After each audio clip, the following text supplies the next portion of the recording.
वैज्ञानिक ने जानवरों की विकास प्रक्रिया को तेज करने के लिए एक नवजात कछुए को प्रयोगशाला के केबिन में डाल दिया। जैसे ही विकास औषधि पाइपों के माध्यम से फैली, कछुए का आकार तेजी से बढ़ने लगा। हल्के हल्के उसमें मानव जैसे लक्षण दिखने लगे। ये देखकर सभी उत्साह से भर उठे, उम्मीद करने लगे कि वो निंजा कछुआ बन जाएगा। सिर्फ वैज्ञानिक द्वारा क्रूरता से बदला गया छोटा रैकून ही जटिल भावनाओं में था। उसे कछुए में अपनी परछाई दिख रही थी, लेकिन जब शोधकर्ताओं को लगा कि प्रयोग सफल होने वाला है, कछुआ अचानक अत्यधिक उग्र हो गया। स्पष्ट रूप से उसमें कोई आनुवंशिक दोष था। पूर्णता की तलाश करने वाले वैज्ञानिक के लिए ये एक बड़ा झटका था। उसने बिना हिचक इस दोषपूर्ण नमूने को नष्ट करने का आदेश दिया। उसी समय छोटे रैकून को समस्या का कारण समझ आ गया। उसने जल्दी से अपने मालिक को प्रयोग की असफलता का कारण बताया। शायद उन्होंने जानवरों के विकास में हिंसक जीन को समय पर छान नहीं लिया, इसलिए शक्ति मिलने के बाद वो असामान्य रूप से उग्र हो गया। वैज्ञानिक ने तुरंत रैकून की सोच के आधार पर उपकरणों में सुधार किया। अनगिनत कोशिशों के बाद आखिरकार महत्वपूर्ण सफलता मिली। वैज्ञानिक को समझ नहीं आया कि बदले गए रैकून में इतनी तीक्ष्ण अवलोकन शक्ति कैसे थी। उसके सुझाव पर विकसित हुए जानवरों का स्वभाव नम्र हो गया, जो वैज्ञानिक के आदर्श यूटोपिया को बनाने के लिए पर्याप्त था। उस खूबसूरत घर जाने का अवसर सुनकर छोटा रैकून तुरंत उत्साहित हो गया, लेकिन वैज्ञानिक ने अचानक तिरस्कार भरा भाव दिखाया। रैकून जैसे प्रयोगात्मक उत्पाद, जिसे उसने मनमाने ढंग से बनाया था, नए संसार के द्वार में प्रवेश करने के लायक नहीं था। उसका केवल वह दिमाग जो समस्याएं ढूंढने में माहिर था, कुछ शोध मूल्य रखता था। खतरे को भांपकर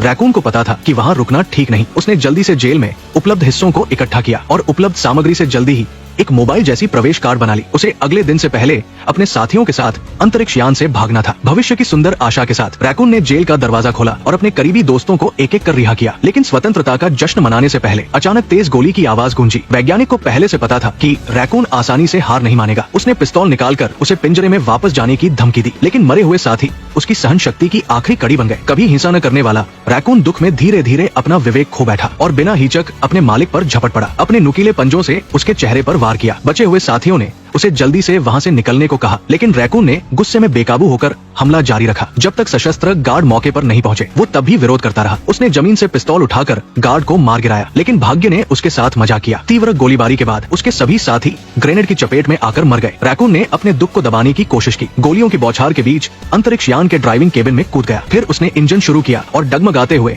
अंतरिक्ष की ओर बढ़ा। वो अपने मृत साथियों के सपनों को लेकर अंतरिक्ष में स्वतंत्र रूप से उड़ना चाहता था। कई साल बाद जब रैकून उस दुखद जगह पर लौटा, उसने देखा कि वैज्ञानिक ने प्रयोग बंद नहीं किए थे और ढेर सारे साथियों को कैद कर रखा था। उसने प्रवेश कार्ड उठाया, पिंजरे खोले और इन प्यारे प्राणियों को गले लगाया। लेकिन तभी उसका पुराना मालिक फिर से सामने आ गया और रैकून को फिर से कैद करने की कोशिश की। लेकिन अनगिनत रोमांच के बाद रॉकेट अब वो अकेला लड़ने वाला छोटा रैकून नहीं था और वैज्ञानिक को भी अपने कृत्यों की कीमत चुकानी पड़ी।